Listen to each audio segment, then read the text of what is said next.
APRUB na hapon po sa inyo lahat mga kaibigan.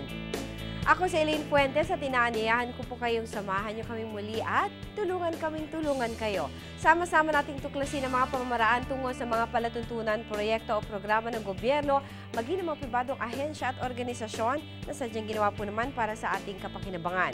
Nais namin ibahagi rin ninyo ang inyong reaksyon at suwestyon sa ating email at fanpage na naka-flash po ngayon sa inyong mga screen.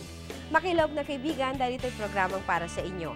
Dito, walang alinlangan dahil dito ituturo namin ang mga pamamaraan. Ito ang APRUB, gawin natin to. Sa mga panahon nagkakaroon tayo ng karamdaman, marami tayong mga nakakatuwang. Pangunahin na dyan ang mga manggagamot at kapag ka nagkaroon na ng prescription ang mga manggagamot, meron pang isang essential tayong mga katuwang para sigurado tayong ang ating iniinom na gamot ay makabubuti at hindi makasasama. Kung sino sila ang ating kakwentuhan ngayong hapon, kaya huwag kayong aalis, magbabalik ang APRUB.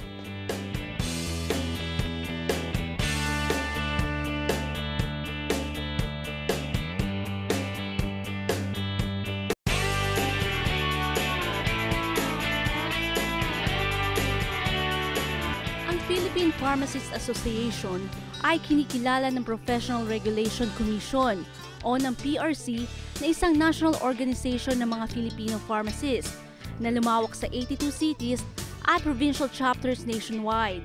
At mayroong 7 affiliate organizations of practitioners sa iba't ibang larangan ng kasanayan sa pharmaceutica. Ganun din ang isang organisasyon para sa mga mag-aaral sa parmasya. Ito rin ay rehistrado sa Securities and Exchange Commission. Taong 2008 nang baguhin ng Philippine Pharmaceutical Association at ginawang Philippine Pharmacists Association upang bigyang diin na ito ay isang samahan ng mga pharmacists sa bansa. Sa kanilang opisina, matatagpuan ang boardroom kung saan ginaganap ang mga meetings.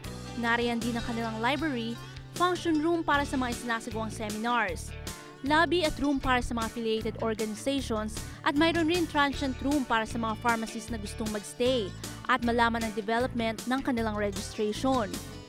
Ang PPHA din ang nagproproseso na application forms sa mga registered pharmacists.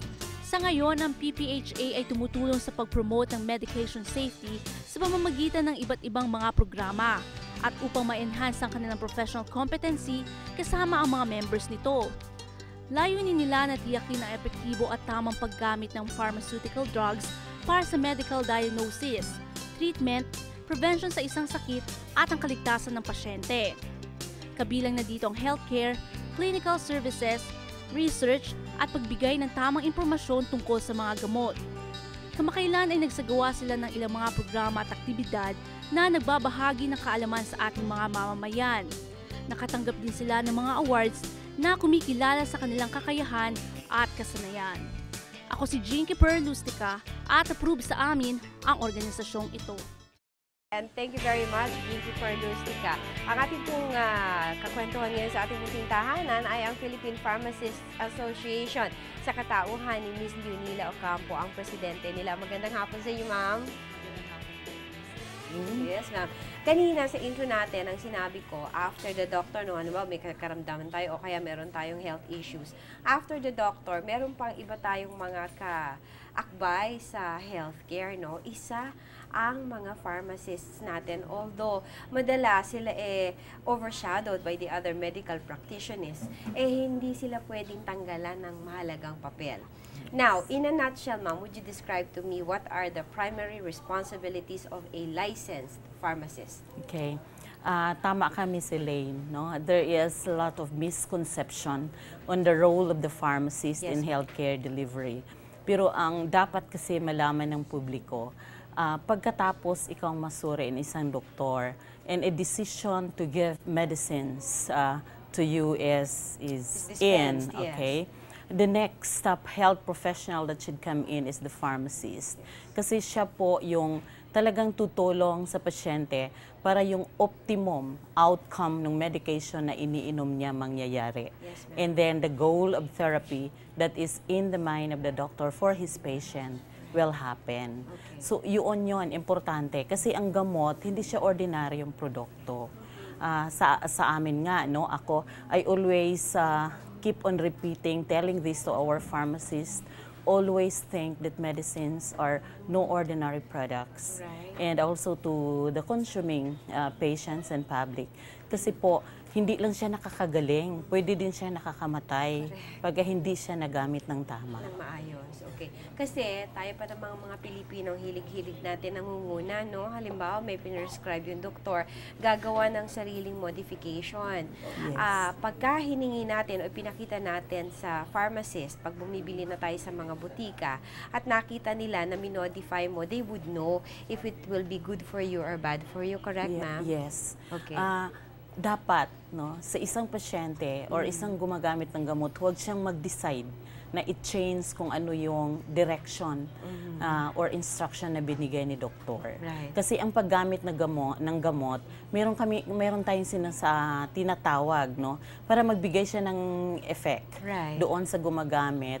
It has to be within what we call the therapeutic dose range. Right. No? So yung quantity na iniinom, kailangan within that range because anything below the lower limit, it does not give anything to the user, and anything beyond, it's no longer a medicine, it's already a poison.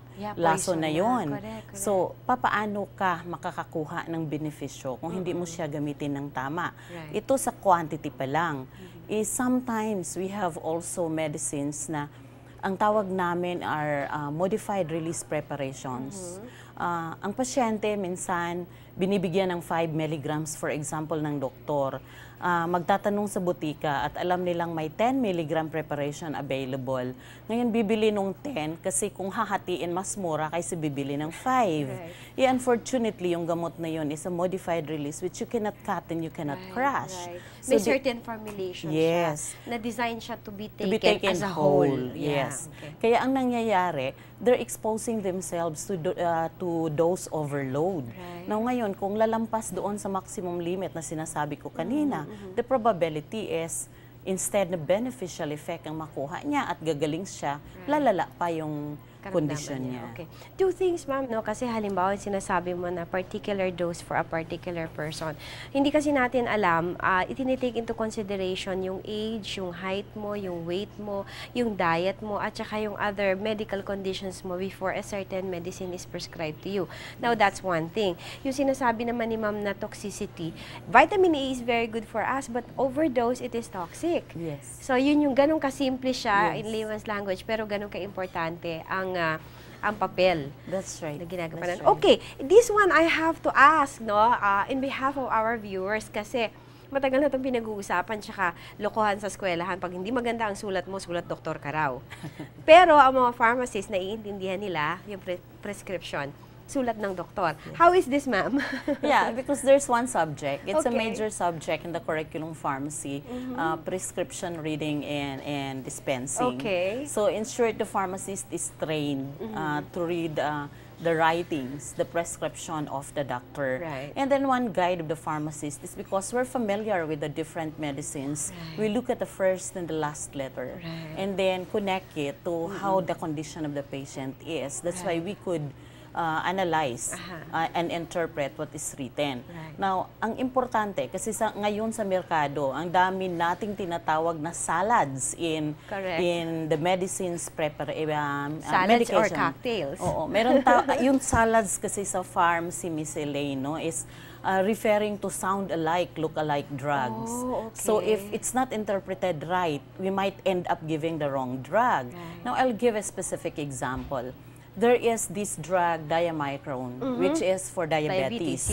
Now, if this is not interpreted well, because it's not written well in a prescription, it might be read and interpreted by the person behind the counter of the pharmacy as dormicum. And dormicum is a sedative. Is a sleep-inducing preparation. So you could just imagine if that person is driving, and then without knowing na nakainom siya ng pampatulog. So talagang yung risk is really high, no? Kaya importante ang pharmacist kasi siya yung, if he happens to have some doubts in the interpretation of the prescription, he always would, she or he would always validate it with the doctor. Saka magtatanong niya, din, yeah. get basic information from the buyer, what's the complaint, and from there we could analyze already. And that's part of the training. And that's part of the how we are supposed to be to directly interact with the patients. Right. Now, something with us here, our pharmacists are behind. Somewhere out there at the back. And that's why the association is now really pushing on pharmacists to stay in the front end. Right. Kasi dapat isipin din natin na yung law natin in pharmacy requires only one pharmacist at the time the store is open, and everybody else are aides of the pharmacy. So kung hindi ito na-check na isang pharmaceutica kasi hindi niya alam anong nangyayari sa counter dahil nasa likod siya or nasa loob. So there may be some mistakes, no? And then as I've mentioned, we cannot afford a mistake to happen because as I've said, while a pill would heal, it also will kill. Correct. So kailangan bantayan din yung safety ng pasyente. Right. And you know, all of us, lahat tayo nakapunta na sa doktor, no? May sakit ka minsan sasabihin sa'yo, doktor, ito twice a day, 3, ganito, ganyan. Hindi mo siya na-absorb lahat. Everything is written on the prescription pad. Okay. Pagdating mo ngayon sa butika, pag tinignan mo uli yung prescription, nakalagay bigla doon, TID. Yeah. What is TID, di ba, sa'yo? 3 times a day. Yeah, may mga ganon sila, twice a day.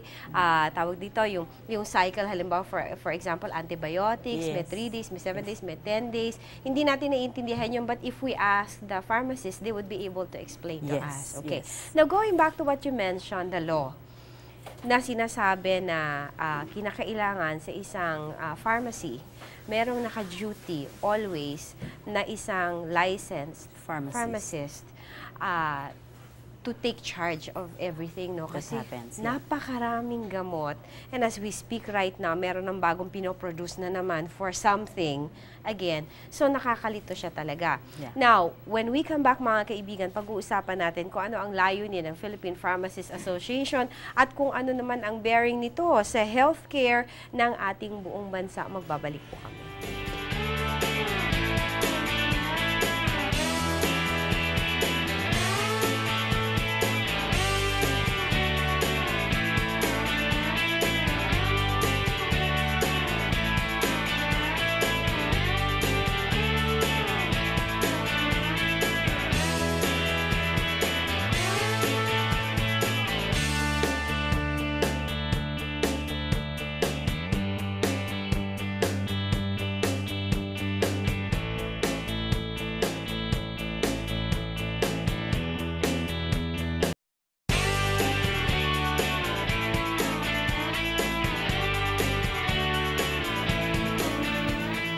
Ang mga kaibigan natin mula sa Philippine Pharmacists Association, mismo ang presidente nila ang bumisita dito sa ating munting tahanan sa APRUB, si Ms. Leonila Ocampo. Ma'am, welcome back.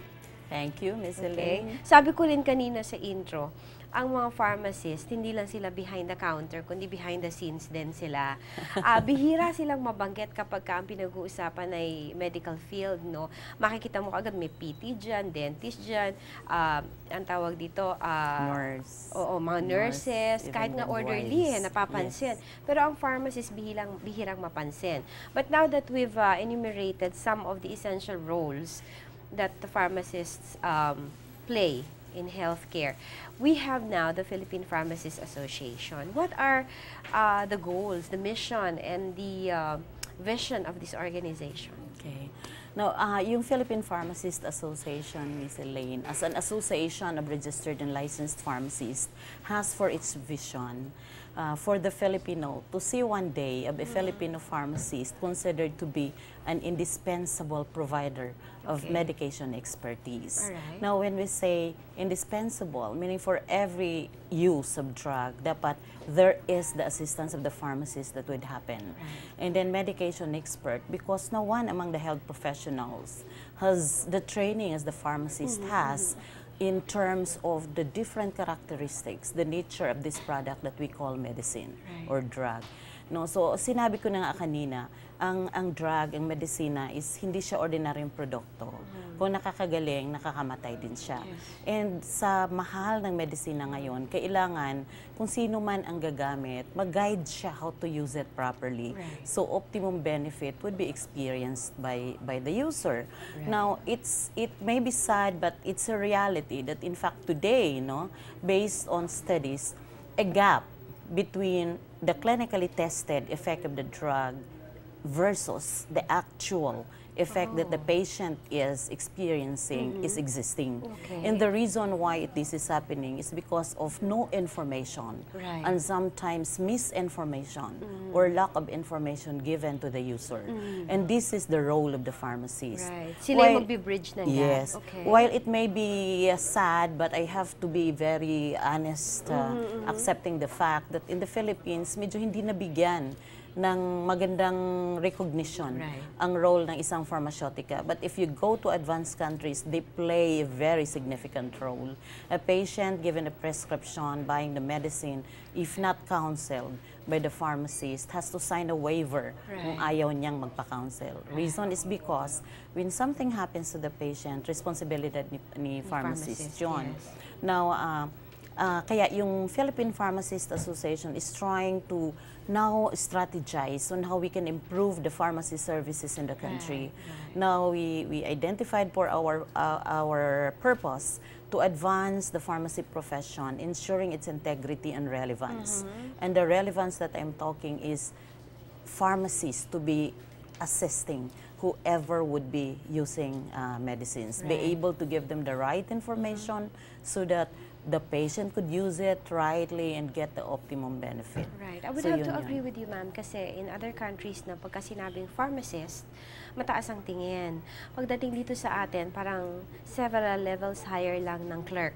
Sales clerk lang siya. Hindi lang kumukuha doon sa container ng mga gamot ang mga pharmacists, but they're actually thinking as they go about doing yung rounds para dun sa prescription meds natin. Now, ma'am, meron ding misconception kasi akala ng mga kababayan natin pag sinabing over-the-counter drug, automatic safe yun. Hindi pa rin at malaki ang papel dito ng mga pharmacists natin. Could you elaborate, ma'am? Okay.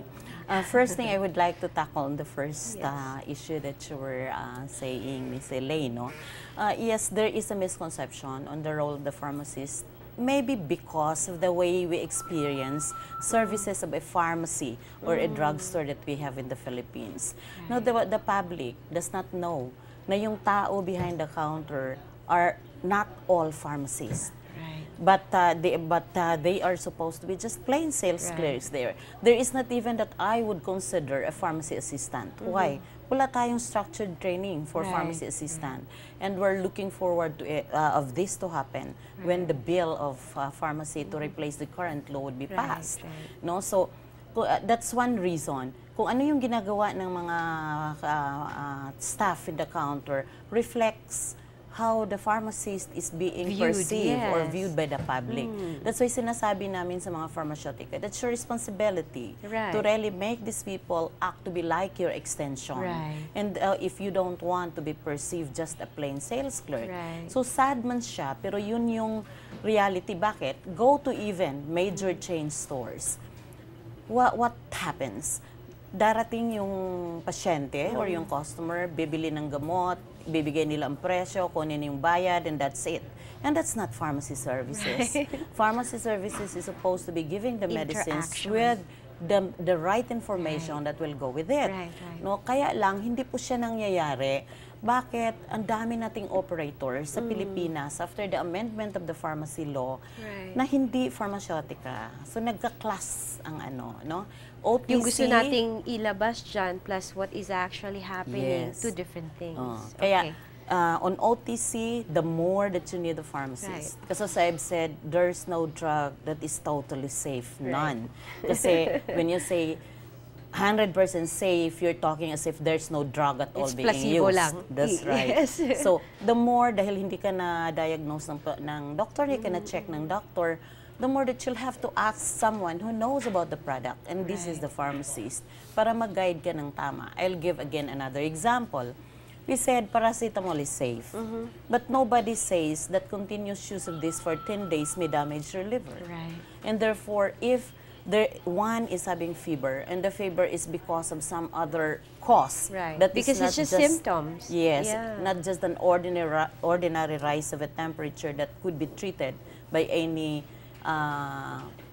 temperature-lowering agent, like itong mga paracetamol. So, iinom yan, hanggat lalampas ng 10 araw. So, what will happen to the patient? Sinisira mo unti-unti yung atay ng pasyente, and nobody says that. Kaya ang PPHA, ang Philippine Pharmacists Association, is in the process of completing our practice standards now. And we will lobby for the issuance of probably a department order or administrative order for this, for us to have a legal framework to let everybody do what they are supposed to be doing. Now, all for the safety and benefit of the public that we're serving. And then it boomerangs also to the profession itself. Yes. Yes, kasi na-elevate nabibigyan ng respect and dignity. That's right. That should be there. Okay. Mas nakakaawa yung publiko. Gumagastos ka, hindi ka naman nabibigyan ng tamang serbisyo Right. Tapos minsan, titipirin yung grams na binigay sa kanya kasi mas mura. Kagaya ng sinabi mo kanina, ma'am, walang epekto. Minsan naman yung iba, mas mura pala kapag bulk, mas bibili ng mas malaki. Dublihin ko para mabilis akong hindi pala gumaling. ganun yun. Kaya meron tayo mga kaibigang pharmacists. Now, ma'am, I know that there are activities lined up by the, supervised by the Philippine Pharmacists Association. I will give you about a minute to address our audience, to invite them. Makialam naman kayo mga kaibigan natin ang mga pharmacists. How do you say it in Tagalog? Pharmacists? Pharmaceutica. Pharmaceutica. Parang Spanish pa rin ang tunog. Ano? Sige ma'am, nasa inyo po ang pagkakataon. Okay, we just actually finished the National Convention, Miss Elaine, but continuously, the Philippine Pharmacists Association is conducting a continuing professional education programs or activities throughout the country. We do this every weekend. Okay. And I'm inviting all pharmacists to really come and update themselves. While this may not be mandated yet for the renewal of their license, they have to take it their personal commitment if they really would want to be of help to the public and globally competitive as a professional. Now, the association is now working with the Board of Pharmacy in the development of the roadmap of the profession, where we have to identify until what time or at a certain period where we would see what we want to happen in the, relative to the changes we want on the services of the pharmacist would be. So, marami kaming ginagawa ngayon, even with, we're working with the Department of Health, we're working with the Food and Drug Administration, and the Board of Pharmacy. Multi-stakeholder din kasi ito, ma'am. Okay.